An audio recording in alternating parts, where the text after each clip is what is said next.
Imagine this: a quiet summer night in small-town Iowa. A family returns home from church, exhausted and ready for bed. Hours later, someone enters their home with an axe. By morning, 8 people are dead, 6 of them children. The killer walks away into the darkness and is never found. This is the story of the Villisca axe murders, one of America's most brutal and baffling unsolved crimes from 1912 that still haunts investigators over a century later.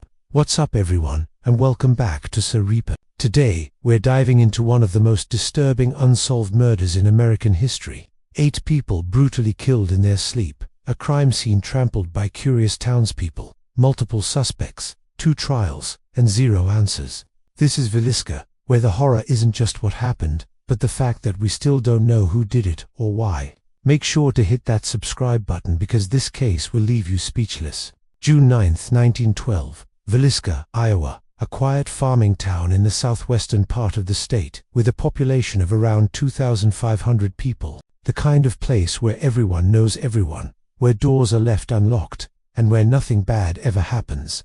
That night, the Moore family attended a Children's Day program at the Presbyterian Church. Josiah Moore, a successful businessman, his wife Sarah, and their 4 children, Herman, Catherine, Boyd, and Paul, were there. Also with them were 2 young girls, Lena and Ina Stillinger, who had been invited by Catherine Moore to spend the night. It was a perfectly ordinary evening in a perfectly ordinary town. By the next morning, all 8 of them would be dead. The discovery came around 8 a.m. on June 10th, when a neighbor, Mary Peckham, noticed something was wrong. The Moore family was always up early, but their house was silent. The curtains were still drawn, the doors were locked, the chickens hadn't been fed. Mary called Josiah's brother, who had a key. When they opened that door, they found a scene of unspeakable horror. Every single person in the house had been brutally murdered in their beds. All 8 victims had been bludgeoned to death with an axe, severe head wounds that killed them as they slept. The murder weapon was found in the guest bedroom, covered in blood and human hair. It was an axe that belonged to Josiah Moore himself, taken from his own property and used against his family. But here's what made this crime scene even more disturbing. The killer hadn't just murdered 8 people and fled. They had stayed. They had taken time after the murders to do strange, ritualistic things. Every mirror in the house had been covered with cloth. Every window had been covered as well, blocking out all light. A bowl of water was found with bloody water and a cloth, suggesting the killer had tried to wash up. Food was missing from the icebox. The killer had apparently made themselves a meal. The chimney flue had been closed, trapping smoke inside if anyone tried to light a fire. And most chillingly, the killer had placed pieces of bacon next to the bodies, almost like some kind of offering or signature. Doctors estimated the murders occurred between midnight and 2 a.m. But here's the question that haunted everyone. How did the killer move through this small, creaking farmhouse and murder 8 people without a single one waking up or crying out? The house was tiny. The floorboards were old and noisy. Yet somehow, this person killed 8 people, one by one, without anyone hearing or fighting back. What happened next was a complete disaster for the investigation. Word spread through town like wildfire.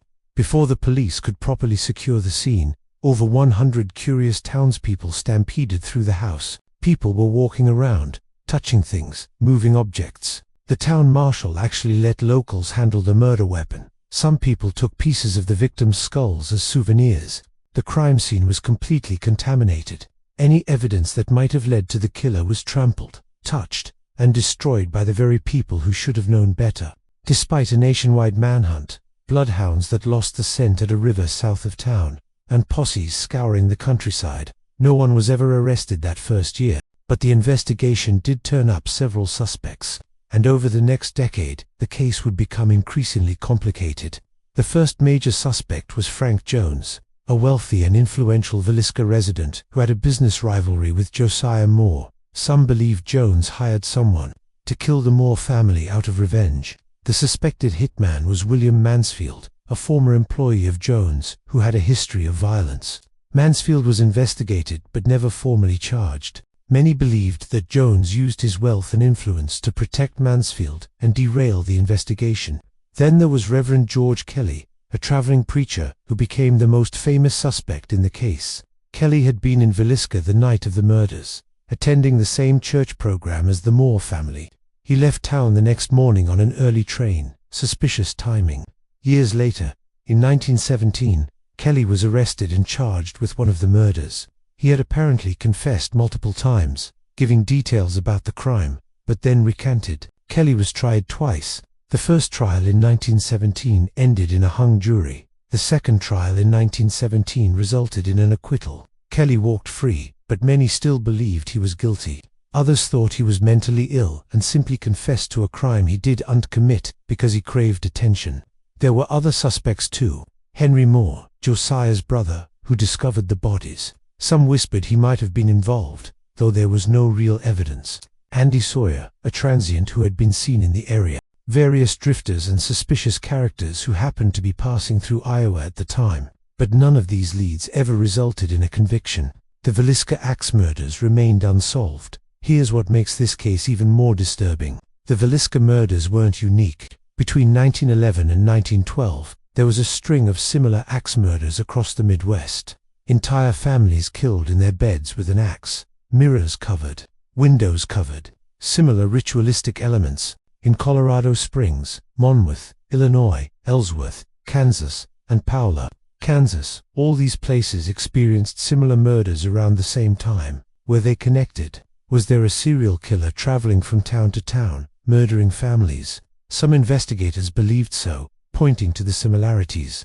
Others thought it was coincidence, but the pattern was hard to ignore. So what really happened in Villisca, more than 110 years later, we still don't know. Was it Frank Jones orchestrating a hit on his business rival? Was it Reverend Kelly, a disturbed preacher driven by voices or delusions? Was it a random drifter passing through town? Or was it part of a larger series of murders committed by America's first serial killer? Someone who was never caught, and whose identity died with them. Here's what we know for certain. 8 innocent people, including 6 children, were brutally murdered in their sleep. The crime scene was destroyed by townspeople before investigators could properly examine it. Multiple suspects were investigated, but none were ever definitively proven guilty. The case remains unsolved to this day, and the house at 508 East 2nd Street in Villisca still stands, now operating as a museum and reportedly one of the most haunted locations in America. The Villisca axe murders represent everything terrifying about unsolved crimes. The randomness of it, the brutality, the fact that someone could do something so horrific and simply vanish. In a small town where everyone knew everyone, a killer walked among them and was never identified. That's the real horror of Villisca. Not just what happened that night, but the knowledge that justice was never served and the truth may never be known. So what do you think happened? Was it Frank Jones and William Mansfield, Reverend Kelly, a serial killer traveling the Midwest, or someone else entirely? Let me know your theories in the comments below. If you enjoyed this deep dive into one of America's most chilling unsolved murders, make sure to give this video a thumbs up. Subscribe for more true crime content, and hit that notification bell.